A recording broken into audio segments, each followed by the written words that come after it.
વેલચામાં અરવલ્લી જિલ્લાના ધનસુરા તાલુકાના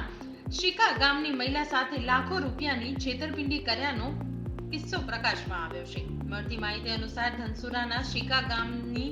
મહિલાને વિદેશ જવાનું હોય તેણીએ મોડાસામાં આવેલ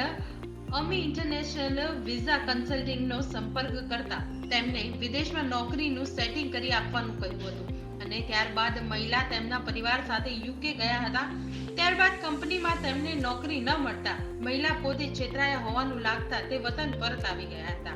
ત્યારબાદ મહિલા દ્વારા 40 લાખની છેતરપિંડી આચરનાર કન્સલ્ટન્સીના એજન્ટો સામે મોડાસા ટાઉન પોલીસ મથકે ફરિયાદ નોંધાવી છે। જે મામલે પોલીસે 3 એજન્ટો સામે ફરિયાદ નોંધી તપાસ શરૂ કરી છે।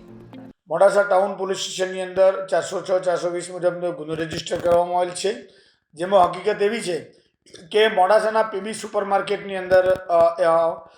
એક અમી કન્સલ્ટન્સી નામની ઓફિસના સંચાલકો હતા કે જેમનું નામ અનીશ ઈસુભાઈ પટેલ તથા અશર ઈસુભાઈ પટેલ અને આરીફભાઈ ભાયલા, જેઓએ આ કામના ફરિયાદી બેન અરુણાબેન ધવલભાઈ ચૌધરી નાઓનો સંપર્ક કરેલો અને એ ફરિયાદી પોતે તથા તેમના 2 બાળકો અને શાહિદ મિતેશભાઈ આ લોકોને યુકે જવા માટે 40 લાખની અંદર ડિપેન્ડન્ટ વિઝા તથા વર્ક પરમિટ આપવાની શરતે એમણે કોન્ટ્રાક્ટ કરેલો, જેની અંદર આ લોકોને એમની શરત મુજબ ત્યાં મોકલી આપેલા। પણ એસકે કેર નામની જે એમની કંપની હતી એ કંપનીની અંદર આ લોકો યુકે ગયા પછી એમને ત્યાં નોકરી મળેલી નહીં, જેથી કરીને આ જે અમી કન્સલ્ટન્સીના આરોપીઓ હતા એમણે આ બેન સાથે ચીટિંગ કરી અને 40 લાખ રૂપિયા લઈ લીધા અને બેન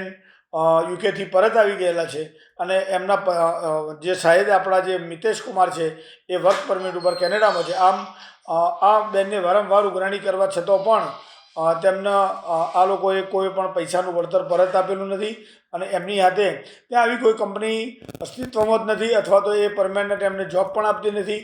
એમ ખોટી લોભ લાલચ આપી અને 40 લાખની છેતરપિંડી કરેલાની ફરિયાદ દાખલ કરવામાં આવી। આરોપીઓની અટકાયત કરવાની બાકીમાં છે અને એમની શોધખોળ ચાલુમાં છે।